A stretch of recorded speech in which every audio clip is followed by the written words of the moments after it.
Welcome everyone. Today we have a very exciting summoners video. So looking at the replays over here, what I want to do is I want to show you guys my summoner without casting any spells, without doing anything. I'm just gonna work around. Yes, I want to show you the broken mechanics and also combos with gears, choices of cluster gems and also abilities that we discovered with summoners. With your minions, you are literally having infinite mana. So let me just move over here so you can see everything. This is a tier 65 map. I only have tier 1 maps at the moment, and I do want to show you guys, yes, I can cast spells. It's not that I can't cast spells with this build. I can cast my Raging Spirit, my rituals, and also lots of good stuff. And also have 2 curses I can cast. But I just want to show you guys, I'm not pressing any buttons, hands-free, and this is the build. Of course, this is a recording, but during the recording, I did not press any spells. I want to show you guys how broken this build is, and this might get a nerf. And if you want to try the summoners to become unkillable, literally taking no damage, and also just pathing through the map, just walking through, no hands, AFK. If you want to try a broken summoners build for the early access, this is one you want to try. I can literally stand there, and I'm not taking damage. You might be wondering why. I'll explain to you guys very soon. So yes, we're not taking damage, have max life, max mana, I'm just standing here, nothing's happening to me. And as you guys can see in this short replay, the moment we lose any mana, we'll instantly gain it back. It's incredibly broken, this combo, and I was really happy to have discovered this one due to some of the viewers sharing me the idea, and also together he taught me how to make this build work. I have been spending the past 5 to 10 hours trying to make it work, and once it's working guys, you got to try this. If you're playing the summoners and you want to be tanky and unkillable, this is the build to try. Now on top becoming unkillable, we can also deal tons of damage. We have multiple curses, raging spirits, tons of buffs, and we can melt boss in seconds. But that's not the highlight for this build, right? So coming over to my character, and let me show you guys the secret behind why I am not taking any damage as a summoner. This is actually an incredible discovery, and over here I'm so excited to explain all this combo to you guys. So having a look at my new cluster jewel, those jewels now have recover 1% mana on kill. Of course I couldn't afford the 2% mana, it was really hard to get 2% mana. So most of my jewels are 1% mana. I did find some not so good ones for 2% mana recovery on kill. And we have 6 of those cluster jewels that you can be socketing. So together you can get over 10% mana recovered on kill. And you can see all of my jewels are now changed into mana recovery on kill. And this is pretty crappy one. I just came here for the 2% mana on kill. So if you look at my mana, I'm currently on 1300 mana, and that is by far not that much mana. You can get 2000, 3000 mana, and just having about 7% mana on kill means I have close to 100 mana gained each time an enemy is killed. And that is pretty broken because there's so many enemies. But the bigger question is, how do you kill enemies as a necromancer, as a summoner? Well, we come over to these gloves. And over here, I want to say a big thank you for Dramkast for reaching me out on YouTube. And then we discussed for hours on Discord about him sharing this particular setup.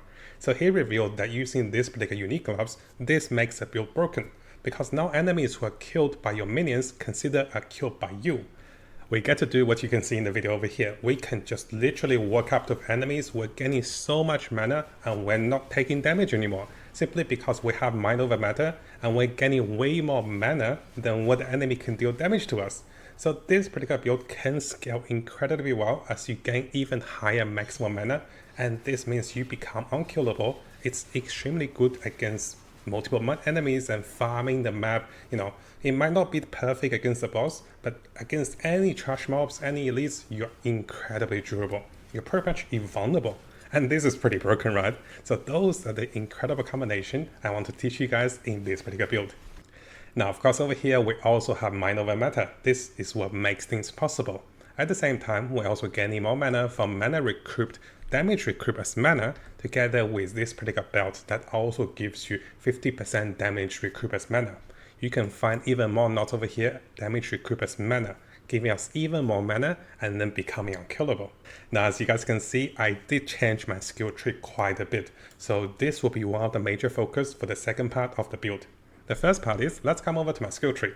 Now, of course, this build, guys, is not designed to not press any buttons. I still want to press my buttons. In the demonstrations, I just want to show you guys, you can press no buttons, nothing, you just walk around, it will still work. It still kills everything. But if you press buttons, you'll be faster, and you melt everything in seconds. So for a Skeleton Warrior that is coming from the weapon over here, we're still going with Calling Strike, with Main, and also with Disposability. So those are here to debuff enemies and one-shot enemies at low life. For my Summon Infernal Hound, I'm now going with Fire Explosion, Swearing Flame, Meat Shield, and also Minion Mastery for additional level for a little more durability. Now I have taken the notes from our friendly viewers on YouTube, saying that we don't need Internal Flame with the Summoning Hound because this always ignite people. So here I have switched this one to the Raging Spirit. For my Raging Spirit now, we have Feeding Frenzy, Minion Instability, we have Internal Flame, and also we have Infernal Legion. So this is here to do burning damage, ignite damage, explode, and also additional damage as you weaken yourself. For my main damage dealer, I have the Skeleton Arsonist with Martial Tempo for additional attack speed, with Scatter Shot, Fire Penetration, and also Fire Infusion. So this is focused on dealing as much fire damage as I can. Having more attack speed is actually not bad because this actually dramatically increases our DPS. So if I take this off, it's about, let me show you guys, it's about 860. If I put this in, it goes to about 1000 and also 80. So I do think the attack speed is pretty sizable. For the Pen Offering and also Bone Offerings, nothing has really changed. We have Persistence, Ablation, and also Dense Macabre. For the Bow Offering, we have Font of Blood, Font of Mana, and also Font of Rage. So this is a super buff one. Now, over here, we still have Flame Wall. I did not get to cast much Flame Wall in the demonstrations, but you are casting Flame Walls to summon Raging Spirit, which can give you even more mana regen and also more casting speed for Arcane Surge. Fortress makes things round, and also Arcane Tempo makes things casting faster. Now, if you have seen a previous video, Basame is the latest addition to my build. I want to be auto-casting curses. Yes, the curse you cast will be 40% weaker, but I don't have to spam buttons. I'm saving mana, not that I need any mana anymore. And also, I have Expense and also Magnified Effect. I do want to say thank you to another viewer over here who actually shared this particular concept with me. And this is Timothy Kurt 8792. He mentioned that why not use Magnify Effect, and this will allow you to have a increased radius. And I was thinking, why not use both? I hope this stacks. So what we're doing is, because this skill is not casting anymore, so it's always on, right? Magnifying Effect increase area effect by 50%. We have another 40% area of effect, giving myself a massive radius as I walk around of debuff enemies. And the plus 6 seconds, we don't really need to worry about that. Now, in order to make the build even durable, I have incorporated a second curse with Enfeeble. This is a very low Enfeeble with heightened curse and also with inspiration. Then finally, we can still blink with Lightning Warp. Not that I'm actually casting any buttons, so we have Life Drain and also Unleashed. Now here I do want to mention, it may be a little bug with Basame, so if you're actually putting Heightened Curse into Basame, what's going to happen is, all of a sudden the reservation will go from 60 to 80, I believe, and this means I can't actually have it. So you notice that it's not activated, so I can't have Heightened Curse over here if I don't have the reservation ready, and this is actually pretty strange. So what this means is that this one, you probably don't want Heightened Curse in this because this will increase your spear reservation and kind of mess things up. So I have updated this one compared to the previous build. Now coming over to the skill tree, you can see there's a major rework with the skill tree. I used to have points over here in the middle and also points over here. I have curved over here for more minion life and also additional movement speed. Now I'm sure some of you might have noticed I forgot to perk this one. And yes, we do want this perk. I actually just, when I was respecting, I actually refunded this one. I forgot to put it back. So yes, we also want the 15% revive over here, guys. What I wanted to curve is, I want to come over here for shielding mana with Enriched Battery and together with additional intelligence.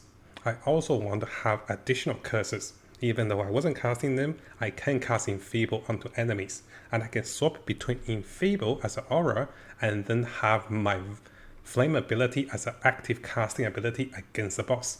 So I show you guys over here, you basically swap the two spells, and this one will be the active, this one will be the passive that has aura. Over here we have having two offerings means we have more damage.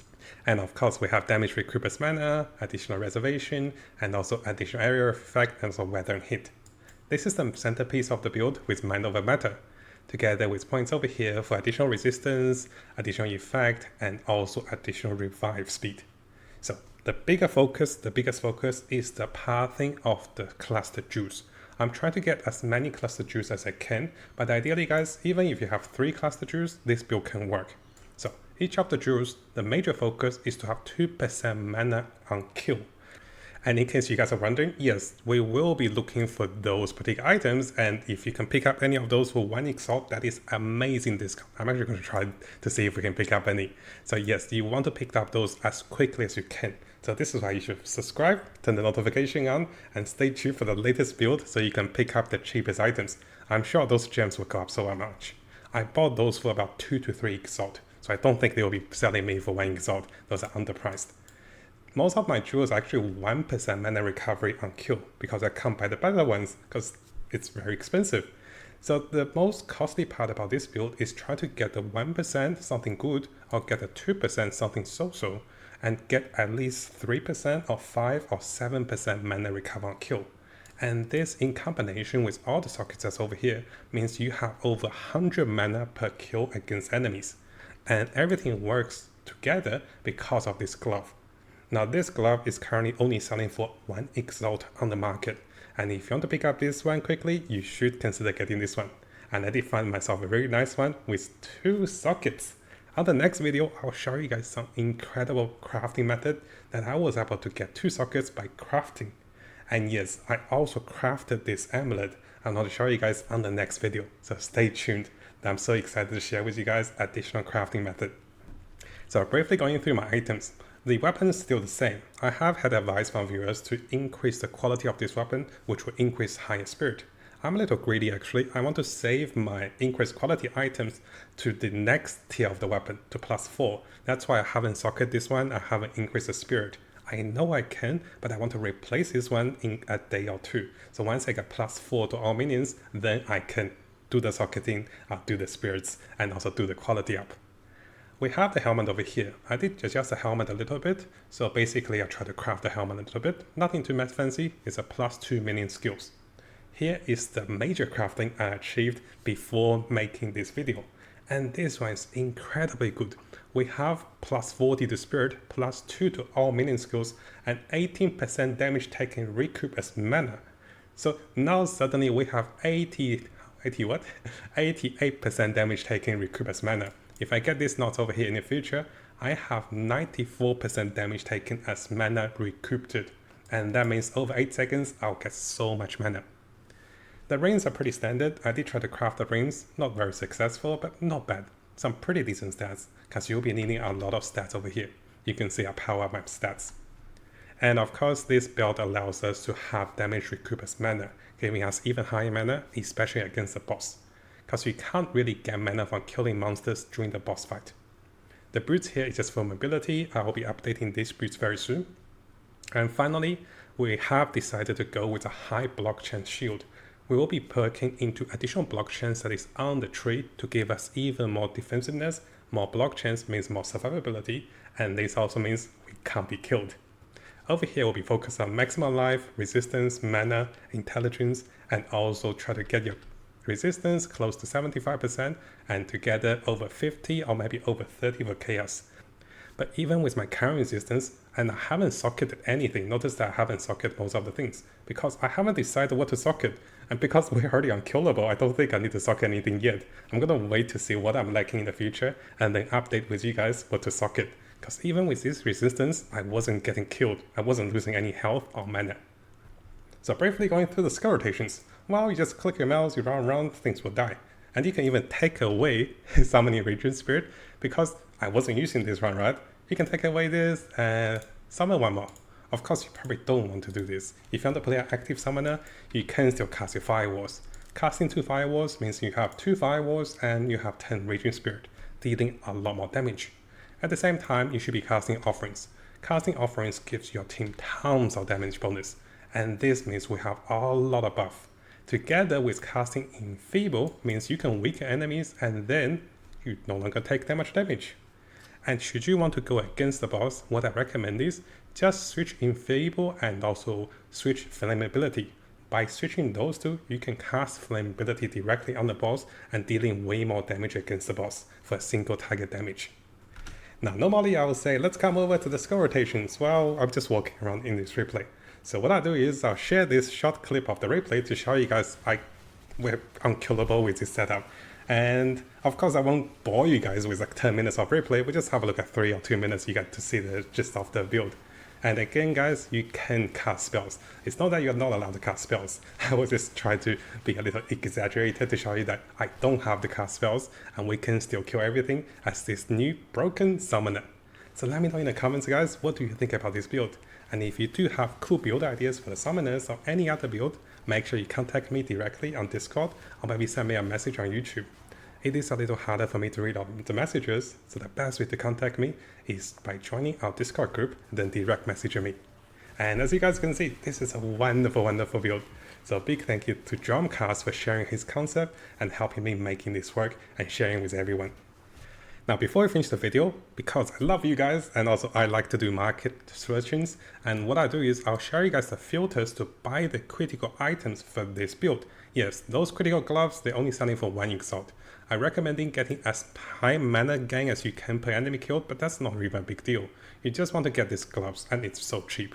And over here, you want to get any of those 2% mana on kill ones. If you can't get those, then get 1%. 1% sells for 1 exalt. The 2% ones are selling for 2 to 3 exalt, so keep that in mind. And sometimes they sell even higher because other classes also want this build. Now because this is an entirely new build, after the posting of this video, I'll be updating our latest build and then showing you guys this alternate variation. Because so much has changed, I'll keep our previous build should you want to follow the previous build. It still works wonderfully for level 65, 70 and also onwards. But make sure you come over to the links below to see the previous build and also the latest build on my mobilities guide. And make sure you like it because you can get to see all my build that is related to the summoners, and I'll be adding more builds to come. And yes, so excited to share this build with you guys, and you can go through everything over here. Now if you want to stay updated with our latest summoners build, make sure you like those builds and follow those regularly, as I'll be making regular updates and also changes as I become higher level with better gears and also having more understandings of the game. Now before we finish, if you guys haven't subscribed, this is a really good time to do so because I'll be looking into the latest Path of Exile 2 news on different communities and also on our official forum, official webpage. I'll also be looking into the best build for each of the class as the meta develops with the Chinese and also the English community. So stay tuned for the latest update and also guides for Path of Exile 2. And of course, this is gonna be a big month for us. And I'll try to bring you guys all of the latest content and also guides for Path of Exile 2 to come.